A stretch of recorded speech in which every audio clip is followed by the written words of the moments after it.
TV सत्यमेव व्रतम।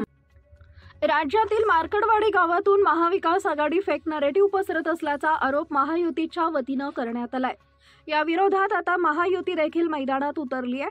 भाजपचे नेते गोपीचंद पडळकर आणि सदाभाऊ खोत यांच्या उपस्थितीमध्ये मार्कडवाडी गावात सभेचं आयोजन करण्यात आले होते। या सभेत महाविकास आघाडीच्या वतीनं फेक नरेटिव्ह पसरवण्यात येत असल्याचा आरोप भाजपनं केलाय। 100 शकुनी मेल्यानंतर एक शरद पवार जन्माला आले अशा शब्दात भारतीय जनता पक्षाचे नेते गोपीचंद पडळकर यांनी शरद पवार यांच्यावर टीका केली आहे। यावेळी पडळकर यांनी शरद पवार यांचा उल्लेख एकेरी भाषेत केला। शरद पवार यांनी मुद्दाम मार्कडवाडी हे गाव आंदोलनासाठी निवडलं असल्याचं पडळकर यांनी म्हटलंय। या मतदारसंघामध्ये 100 गाव आहेत, मात्र केवळ धनगर समाज लोकशाही मानत नाही हे दाखवण्याचा प्रयत्न करण्यासाठीच शरद पवार यांनी हे गाव निवडलं असल्याचं पडळकर यांनी म्हटलंय। महायुतीच्या वतीनं आयोजित या सभेला सर्वसामान्य नागरिकांनी येऊ नये यासाठी मोहिते पाटील यांनी त्यांचे गुंड ठिकठिकाणी उभे केले असल्याचा आरोप भाजपचे माजी आमदार राम सातपुते यांनी केलाय। निवडणुकीत देखील मोहिते पाटील यांनी गुंडागिरीचा वापर केला असल्याचा आरोप राम सातपुते यांनी केलाय। मात्र इथं मार्कडवाडी गावातील नागरिक उपस्थित आहेत, ते काम करणाऱ्या व्यक्तीच्या मागे उभे राहतात। रणजितसिंह मोहिते पाटील यांच्याकडून गावागावात पैसे वाटण्यात आल्याचा आरोप देखील सातपुते यांनी केलाय। भाजपच्या कार्यकर्त्याला त्याच्या गुंडांनी धमक्या दिल्या असल्याचा आरोप देखील त्यांनी केलाय। विधानसभा निवडणुकीत महाविकास आघाडीच्या गुंडांच्या विरोधात लढणाऱ्या सोनाली शिरतोडे या भाजपच्या कार्यकर्त्या असलेल्या महिलेचा यावेळी मान्यवरांच्या हस्ते सत्कार करण्यात आला। मार्कडवाडी गावानं येथील ग्रामस्थांनी एक इतिहास रचलाय, त्यामुळे देशभरात मार्कडवाडी गावचं नाव झालं असल्याचं सदाभाऊ खोत यांनी म्हटलंय। त्यामुळे मार्कडवाडी गावाला दंडवत करण्यासाठीच आपण इथं आलो असल्याचं खोत यांनी म्हटलंय। यावेळी इंद्रजित भालेराव यांची कविता देखील त्यांनी म्हणून दाखवली। मार्कडवाडी गाव भाग्यवान असल्याचं खोत यांनी म्हटलंय। भारतातला सगळ्यात मोठा चोर राहुल बाबा देखील तुमच्या गावात येणार आहे, मात्र ते येण्याआधीच बोर्ड लावून ठेवा, त्यात कसा गावाकडे आलास रे माझ्या दोस्ता असा प्रश्न त्यांना विचारा। राहुल बाबा हे अमेरिका, जपान, रशियाला जातात, मात्र त्यांना या इंडियामध्ये देखील भारत नावाचा देश आहे आणि इथं साधी माणसं दगडमातीच्या घरात राहतात हे त्यांना माहीतच नसल्याचं खोत यांनी म्हटलंय। मेरी शादी कब होगी, मैं प्रधानमंत्री बनूंगा तब होगी असं त्यांचं स्वप्न आहे। त्यामुळे राहुल गांधी यांचा पंतप्रधान पदाचा शपथविधी आणि त्यांचं लग्न देखील मार्कडवाडी गावातच लावा असा टोला देखील खोत यांनी लगावलाय। उद्धव ठाकरेला बिचाराला कळलं नाही, ते मातोश्रीतच बसून होतं, त्याला माहीतच नाही बाहेर काय चाललाय खेळ, त्याला दाखवलं गाजार मुख्यमंत्री पदाचं, ते बी गेलं आपल्या गावाकडे नाही का शेळीच्या पुढं मुगार धरल्यावर शेळी पळत सुटती, ते पळालं। पवार साहेब हुशार, त्याला माहित होतं शोगडी आजारी आहे आणि त्यात आला करुणा। पवारानं त्याला सांगितलं तू बाहेर पडशील तर तुझं सगळंच जाईल, पैसा अडका, तू बघत गप ते जपून बस, तुला लागल तेवढं पोच करतो। त्याला केलं चिल्लर पोच आणि पोत्यात नोटा हाणल्याही नाही, ते फसलं, ते बिचारा बाहेरच निघालं नाही। मग उद्धव ठाकरे कशावर निवडून आलं तर त्याचं गडी ईएम वर, ते चाललं, काँग्रेसचं ईएमचं गडी चाललं, सरकार बनवलं ते चाललं, लोकसभेला तुम्ही निवडून आला ते चाललं। त्यावेळी काय म्हणले, महाराष्ट्रातल्या जनतेनं ठरवलेलं आहे की हे सरकार घालवायचं म्हणून मतं दिली, तेव्हा सुद्धा फेक नेरेटिव्ह तुम्ही पसरला। परवा 2 दिवसापूर्वी आकडेवारी आली, आम्हाने 56 लाख मतं पडतात, माझ्याकडे ती आकडेवारी आहे, मला वाटतंय काय गणित बी भारी आहे। ते म्हणले 2024च्या लोकसभेमध्ये आणि आत्ताच्या विधानसभेमध्ये आम्हाने मतं पडली 58 लाख, मग आमचं 10च गडी कसं निवडून आलं? दादाला पडले 56 लाख, 41च कसं निवडून आलं?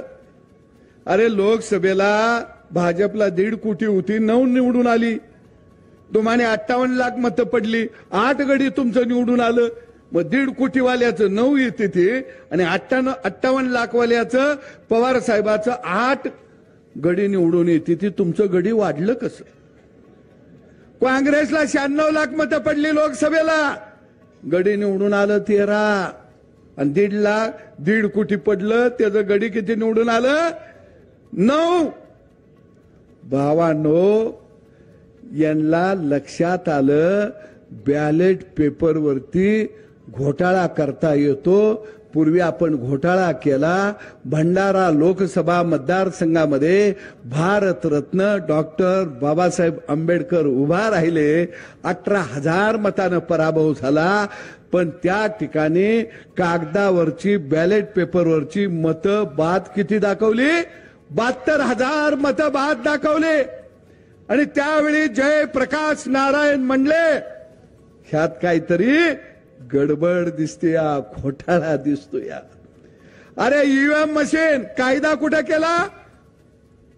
लोकसभेमध्ये. सरकार कुणाचं?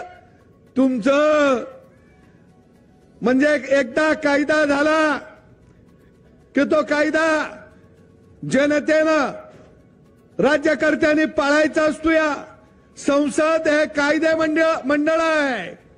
पण बघा, कायदा आपल्याला पाळायला सांगते ती आणि संविधान हातात घेऊन शपथ घेते ती. अरे संविधान म्हणजे काय आहे?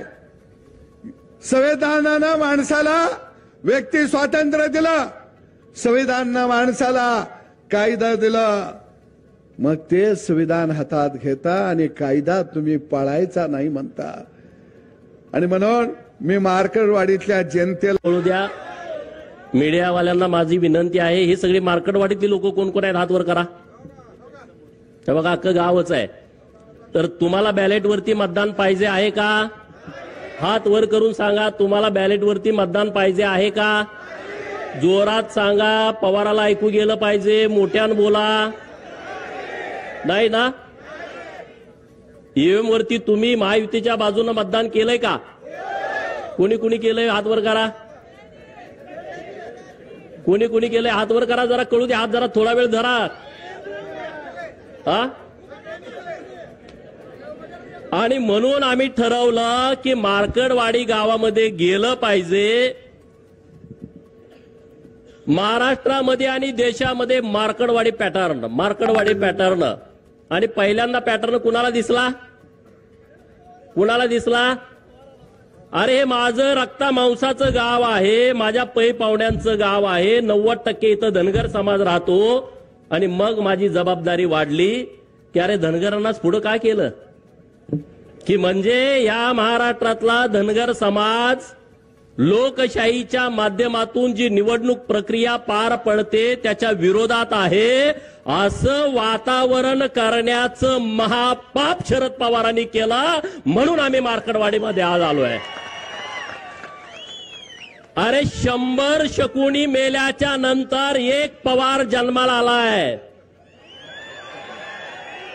100 शकुनी मेल्याच्या नंतर एक शरद पवार जन्माला आलाय. याचं डोकं बघा की धनगर समाज हा कायदा मानत नाही, धनगर समाज हा लोकशाही मानत नाही. अरे 100 गावात या विधानसभा मतदारसंघामध्ये माझ्याच मार्केटवाडीला का पुढे केला? आणि म्हणून मी आणि सदाभाऊ इथं तुमच्या गावामध्ये आलो आहे. अरे या हिंदुस्थानातला धनगर समाज हा लोकशाहीला मानतो. या भारताच्या नवनिर्मितीमध्ये धनगरांचा सिंहाचा वाटा आहे. जी संसद भवन आज दिल्लीमध्ये डोमानं उभी आहे, जे राष्ट्रपती भवन दिल्लीमध्ये उभा आहे आणि त्या सगळ्या जमिनी आहेत त्या होळकरांच्या रायसोनी गावामध्ये उभ्या आहेत. अरे ही लोकशाही मजबूत करण्यासाठी या होळकरांचा सिंहाचा वाटा आहे. आणि म्हणून पवारांचा डाव लाथानं उधळून टाकण्यासाठी आज आम्ही तुमच्या समोर आलो आहे. बरोबर आहे की चुकीचं आहे? हा का रे बाबा? पहिल्यांदा आम्ही राजीनामा देणार. दे की तुझ्या लेकीचा, ते लेकीचा राजीनामा. 4-5 महिन्यापूर्वी लोकसभेच्या निवडणुका झाल्या. 1 लाख 1.5 लाखांना निवडून आली आहे. दे तुझ्या त्या कर्जत जामखेडच्या नातबाचा 1100 मतांनी निवडून आलाय. दे त्या जयंत पाटलाचा, परवा आला होता ना जयंत पाटील इथं, तोंडावरती साती आसरा घेऊन आला होता ना. दिसायला देखना राजबिंडा, तितकाच कपटी, तितकाच नीच, तितकाच जातीवादी. दे ना त्याचा राजीनामा. या तिघांचा राजीनामा द्या आणि हे ईव्हीएमचं आंदोलन सुरू करा. आणि राहुल गांधींनी त्यांनी स्वतःचा आणि त्याच्या बहिणीचा देऊ दे ना राजीनामा, आणि मग या आंदोलनामध्ये येऊ दे ना. बरोबर आहे की चुकीचं आहे? बरोबर आहे काय चुकीचं आहे? अरे एका आमच्या आनंदराव देवकाते साहेबांनी राजीनामा दिला, अजूनपर्यंत त्या घराला आमदारकी मिळाली नाही. मिळाली का सांगा? मिळाली? तुम्ही बळीचे बकरी आम्हाला करता. अरे तुम्ही व्हा ना, तुम्हाला बिरोबाला कापतो ना आम्ही माजलेल्यांना.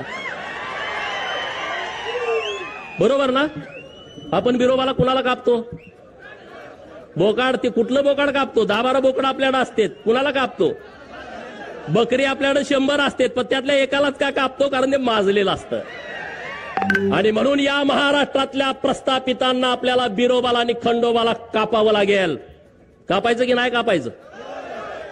आज महाराष्ट्रामध्ये आणि देशामध्ये निवडणुका झाल्या, ईव्हीएमच्या नावानं तुम्ही आता गळा काढताय. सदाभाऊनी त्यांच्या भाषेत तुम्हाला सांगितलं, अरे बाबानो ही ईव्हीएम आलंय कधी?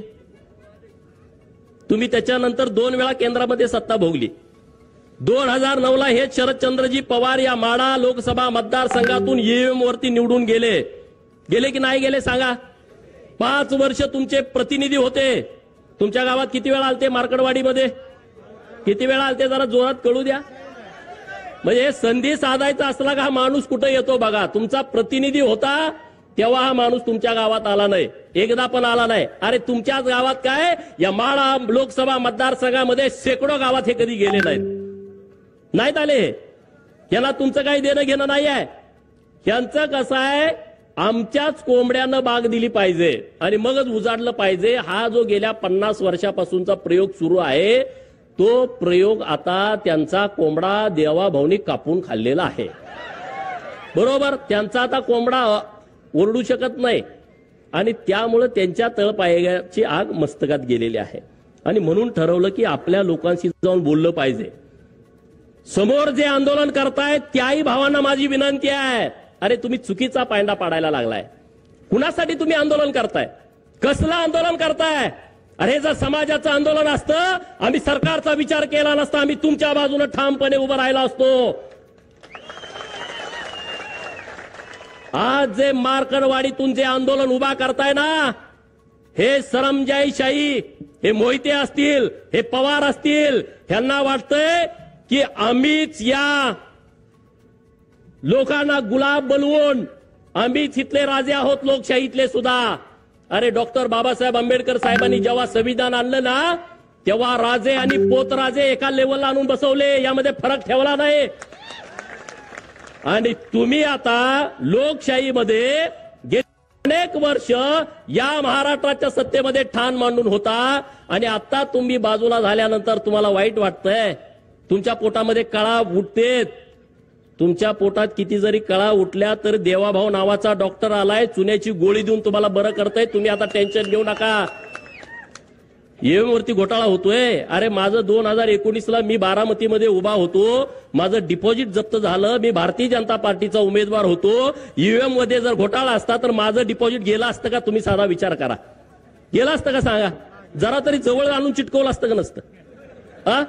जरा तरी जवळ. अरे 2024च्या लोकसभेमध्ये तुमचे 31 खासदार निवडून आले, तेव्हा यांची स्टेटमेंट काय होती पवारांची? महाराष्ट्राने महायुतीचा सुपडा साफ केला.